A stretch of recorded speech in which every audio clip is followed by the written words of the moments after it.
Chapter 1. Innocence. Charley Bates. When I was working for the best-known pickpocketing gang in London, I never thought I'd become a grazier in Northamptonshire, mainly because I had no idea what the word grazier meant, or where Northamptonshire even was. Me, a lad from Wapping in the East End, breathing in the fresh air, fattening sheep for market, and making a good, honest living. Who would have believed it? Certainly not my dad. And definitely not Fagin, politely known as a receiver of stolen goods. Although now, 10 years later, I know he was nothing more than a thieving slaver. But you couldn't help being drawn in by him, just like you couldn't help liking Jack Dawkins. Most knew him as the Artful Dodger, and I remember the day when we first met by the boats at the bottom of Alderman Stairs in St. Catherine's, where I'd been helping my dad on the wherry for some pennies. I probably fell in love with him on the spot, with his strange eyes, snub nose, and grown-up, messed-up clothes that were too big for him.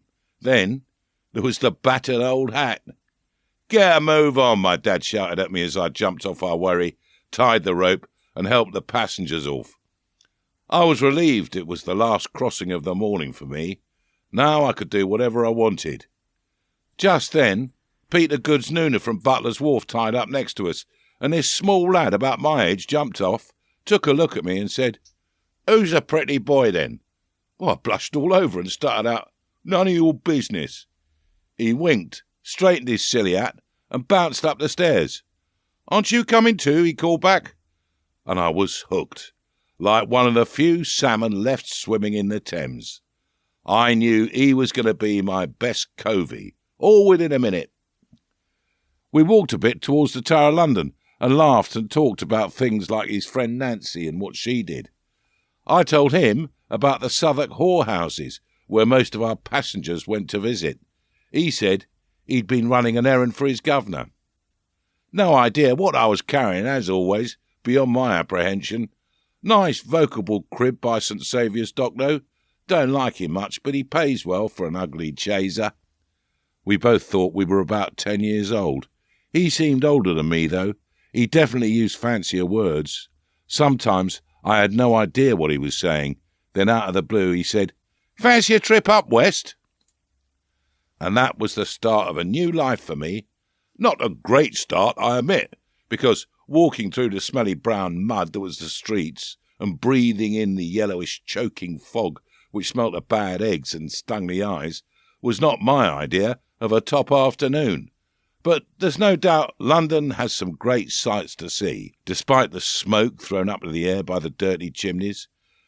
The bloody Tower, Traitor's Gate, the great fire monument, and the newly opened London Bridge right in front of it, and then St. Paul's Cathedral.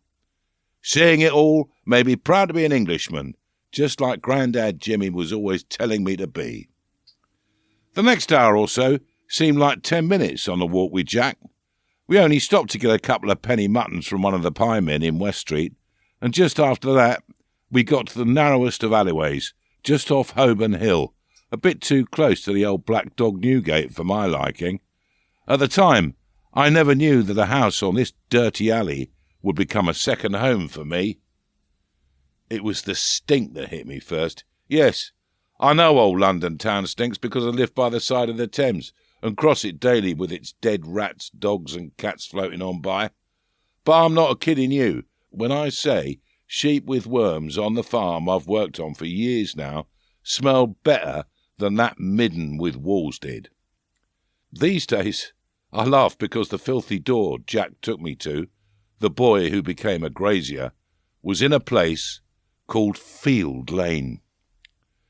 We went inside along a maze of passageways, and after a few minutes he said, "I've brought you to meet a gentleman. He's called Fagin, and I think he's going to like you. So, what's your real name, my pretty wherry boy?"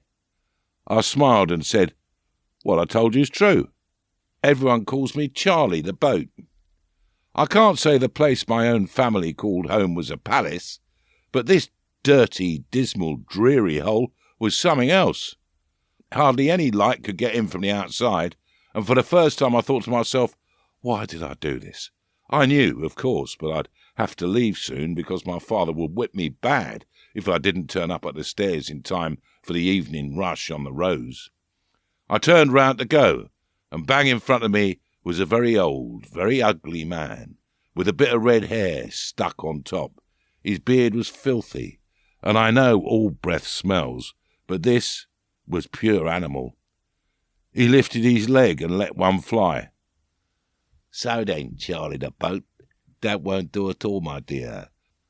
You'll be Charley Bates in the gang.